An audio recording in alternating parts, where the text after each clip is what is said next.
Hello, everyone. Welcome back to Fluent Flow English, where learning English is easy, natural, and fun. Hi, everybody. We are so happy to have you listening with us today. If you are a beginner or just starting to practice your listening, don't worry at all. You are in a very safe place. Exactly. We always speak clearly, and we take our time to explain anything that might be new. You can just relax and enjoy the conversation. Today, we are going to talk about a very memorable experience.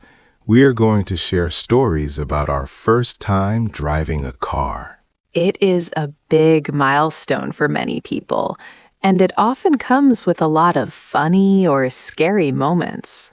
We are going to listen to a simple dialogue about this topic first. Then we'll break it down with useful words and phrases that you can use in your own daily life. Before we start, if you enjoy our podcast, please take a second to subscribe or share this episode with a friend. It really helps us out, and we appreciate it so much. Okay, so let's jump right in. Liam, do you remember the very first time you actually drove a real car? Oh, I remember it like it was yesterday. I was 16 years old, and my dad took me to a large, empty parking lot behind a supermarket. An empty parking lot is the classic place to learn. How did you feel when you first sat in the driver's seat? Honestly, I felt absolutely terrified. The car felt so huge, and I was so worried about making a mistake. Did your dad give you a lot of instructions before you turned the key? Yes, he talked for about 20 minutes. He explained the mirrors, the steering wheel, and the pedals. I tried to listen, but my heart beat so fast. What happened when you finally started the engine? Well, it was a manual car.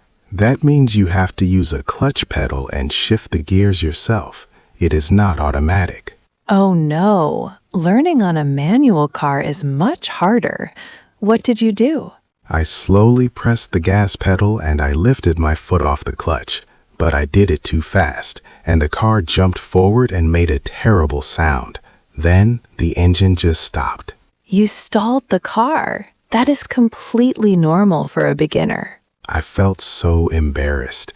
I looked at my dad, but he just smiled and told me to try again. I think I stalled the car 5 times before we finally moved forward smoothly. That is a great dad. He was patient with you. Did you drive very fast in the parking lot? Not at all. I drove about 5 miles per hour. It felt like I was flying, but I was actually moving slower than a person walking. What about you, Emma? How was your first time driving? Did you learn in a parking lot too? No, my experience was a bit different. I learned with a professional driving instructor in a special car. The instructor had his own set of brakes on the passenger side. That sounds a lot safer. Did you feel relaxed?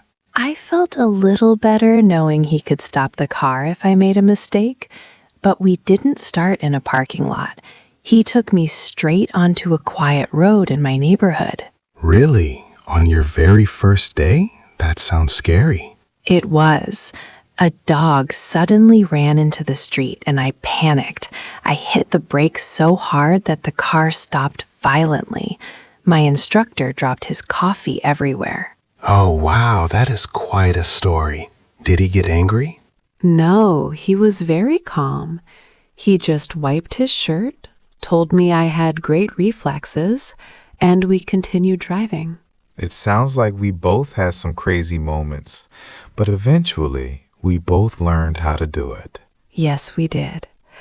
Now let's look closer at some of the things we just said. We use a lot of great expressions to describe our past experiences.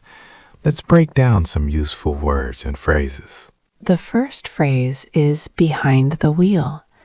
This means to be the driver of a vehicle. For example, you could say, I felt very nervous the first time I was behind the wheel. Another example is, you should never use your phone while you are behind the wheel. A simple variation of this is take the wheel. which means you take control of driving. Next, we have the word terrified. This means to be extremely scared or frightened. You could use it like this: I was terrified when a dog ran into the road. Or you could say, she is terrified of flying in airplanes. A variation is terrifying to describe something that causes fear. For example, that movie was terrifying. Our third phrase is turn the key. This literally means to start the car, but we use it to talk about beginning the action of driving. Here is an example. Before you turn the key, make sure your seatbelt is on. Another one, he turned the key, but the car did not start. You can also use the variation start the engine, which means exactly the same thing. Phrase number 4 is shift gears. In a manual car, this means to change the speed setting, but in daily life, it means to completely change what you are doing or talking about. For example, let's shift gears and talk about our travel plans for next week. Another example, the company decided to shift gears and focus on a new product. You might also hear the variation switch gears, which is used in the exact same way. Next up is stall the car. This means the engine stops working suddenly because you made a mistake with the clutch. Example number 1. I stalled the car right in the middle of a busy intersection. Example number 2. Don't worry if you stall the car. Just start it again calmly. You can simply use the word stall for other machines too, like the computer program stalled. Phrase number 6 is hit the brakes. This means to press the pedal that stops the car, usually in a sudden or strong way. For example, I had to hit the brakes because the traffic light suddenly turned red.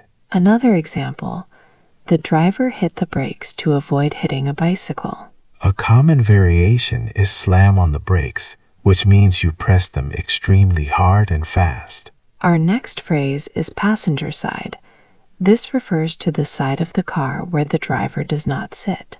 Example, my mom always likes to sit on the passenger side so she can look at the view. Another one. The driving instructor had his own pedals on the passenger side. You can also just say passenger seat to mean the specific chair next to the driver. Phrase number 8 is a special set. We use this to say the instructor had a special set of brakes. It means a group of things used together for a specific purpose. For example, my grandfather gave me a special set of tools for my birthday. Or you could say, the chef uses a special set of knives in the kitchen. A variation is a unique set, which means a group of things that are very rare or unusual. Number 9 is panicked. This is the past tense of panic. It means you suddenly felt so much fear that you could not think clearly. Example, I panicked when I realized I lost my passport at the airport. Another example, when the fire alarm rang, some people panicked and ran out. A variation is in a panic. For example, he searched for his keys in a panic. Phrase number 10 is great reflexes. Reflexes are your body's automatic, quick reactions to something. You could say, you need great reflexes to play tennis well. Or, the cat caught the mouse because it has great reflexes. You can also say quick reactions, which means the same thing but uses simpler words. Phrase 11 is wiped his shirt. To wipe something means to clean it by rubbing a cloth or hand over it. For example, I wiped the table after we finished eating dinner. Another example, he wiped the sweat from his face after his run. A variation is wiped off. For instance, she wiped off the dirt from her shoes. Number 12 is moved forward. This means to progress or travel in a straight line ahead of you. Example, the line of cars slowly moved forward. Another example, we learned from our mistakes and moved forward with the project. You can also use the variation went straight ahead, which is very useful for giving directions. Our 13th phrase is make a mistake. This means to do something wrong or incorrectly. For example, I made a mistake on my math test yesterday. Another example, it is okay to make a mistake when you are learning English. A similar phrase is make an error, which sounds just a little bit more formal. And our final phrase, number 14, is eventually. This means that something happens after a long time or after a lot of effort. Here is an example. It rained all morning, but eventually the sun came out. Another example, I found the book difficult at first, but eventually I understood it. A great variation is in the end. For example, in the end, we decided to stay home. Okay, so quick recap. We learned some fantastic vocabulary about driving and sharing experiences. Now let's practice what we learned. We are going to listen to a new, shorter version of our story. See if you can spot the words we just practiced. Hey, Liam, do you remember the first time you sat behind the wheel? Yes, I was terrified. My dad took me to an empty parking lot, and I had to turn the key in a manual car. Did you make a mistake? Oh, many times. I tried to move forward, but I shifted gears wrong and stalled the car over and over. Did you eventually get it right? In the end, yes. What about you? Did you learn on the passenger side first? No, I drove right away with an instructor, but I panicked when a dog ran out and I had to hit the brakes. Wow, did you crash? No, my instructor had great reflexes. He just wiped his spilled coffee and told me to keep going. Okay, let's try some practice. We will guide you step by step. Let's do a practice ladder. First, say it with me. I will say a short sentence and you repeat it out loud. Ready? I was terrified behind the wheel. Now you try. I was terrified behind the wheel. Good. Next one. I hit the brakes to stop. Now you try. I hit the brakes to stop. Last one. Eventually, I learned to drive. Now you try. Eventually, I learned to drive. Now let's try round 2. Normal speed questions and short answers. I will ask Liam a question, and he will give a short answer. Then I will ask you. Ask me, Emma. Did you stall the car yesterday? Yes, I stalled it twice. Now you try answering my next question. Imagine you are driving. Did you hit the brakes? Say, yes, I hit the brakes quickly. Great job. Now for round 3. Change one detail. I will say a sentence and Liam will change the time or place. I drove my car to the supermarket. I drove my car to the park. Now it's your turn. Listen to my sentence and change the feeling. I felt terrified. You could say, I felt happy or I felt nervous. Let's do a mini role play. Imagine I am your driving instructor and you are the student. Liam will play the student first. Okay, please start the engine and move forward slowly. Like this? Oh no, the car stopped. I made a mistake. That is okay. You just stalled the car. Take a deep breath and turn the key again. Okay, I am moving forward now. Do I shift gears? Yes, shift gears now. Great job. You have good reflexes. Now let's do some rapid questions and answers. I will ask 8 quick questions and Emma will answer them naturally. This is great listening practice. Question 1. Emma, What is the hardest part about being behind the wheel? For me, it was learning how to park the car perfectly. Question 2. Did you ever panic during your driving test? Yes, I panicked when the examiner asked me to parallel park. Question 3. Do you prefer to drive or sit in the passenger seat? I actually prefer the passenger seat, so I can relax and listen to music. Question 4. What do you do if you stall the car in traffic? I just take a breath, turn the key, and try not to look at the other drivers. Question 5. Have you ever had to hit the brake suddenly? Yes, last winter when a deer jumped onto the road. My reflexes saved us. Question 6. Do you prefer a manual car or an automatic car? Definitely automatic. I don't like to shift gears while I am driving in the city. Question 7. Did you eventually pass your driving test on the first try? Amazingly, yes. I passed on the very first try despite my mistakes. Question 8. What advice do you have for someone who is terrified of driving? I would say practice in an empty parking lot until you feel completely safe. Let's try one more branch of our role play. What if we got lost while driving? Let's practice that situation. Oh no, Emma. I think we missed our turn. I don't recognize this street. Don't panic. Just slow down and pull over to the side of the road. Okay, I am hitting the brakes. Should I check the map on my phone? Yes, but make sure the car is fully stopped first.